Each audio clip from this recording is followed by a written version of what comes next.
గుంటూరుకి చెందిన బోరుగడ్డ అనిల్ కుమార్ పేరుకు పరిచయం అక్కర్లేదు. వైసీపీ హయాంలో టీడీపీ అధినేత చంద్రబాబు, జనసేన అధ్యక్షుడు పవన్ కళ్యాణ్ని, వారి కుటుంబాలను టార్గెట్గా చేసుకుని మాటల దాడి చేశాడన్న కారణంతో ఇప్పుడు కూటమి అతన్ని అరెస్ట్ చేసిన విషయం తెలిసిందే. ఇతనిపై ఏపీ వ్యాప్తంగా సుమారు 14 కేసులు నమోదయ్యాయి.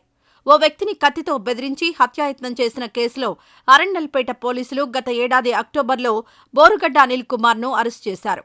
అరెస్టు అనంతరం రాజమండ్రి సెంట్రల్ జైల్లో బోరుగడ్డ అనిల్ రిమాండ్ ఖైదీగా ఉన్నాడు. పలు కేసుల్లో బోరుగడ్డ అనిల్కు మధ్యంతర బెయిల్ వచ్చింది.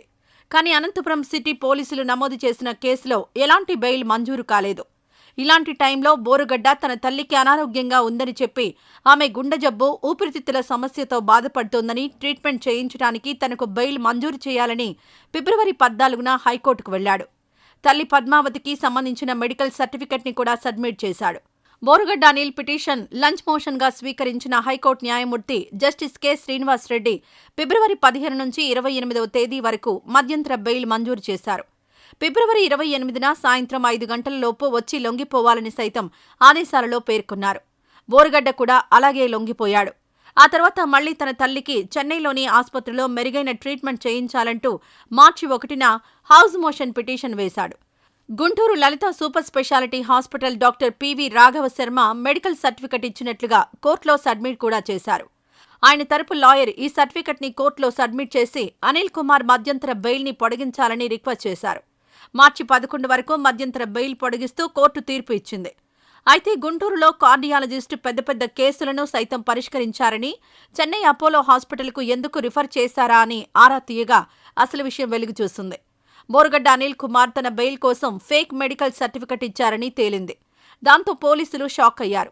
హైకోర్టు బెయిల్ మంజూరు చేసే ముందు డాక్యుమెంట్లు పూర్తి స్థాయిలో చెక్ చేయాలి.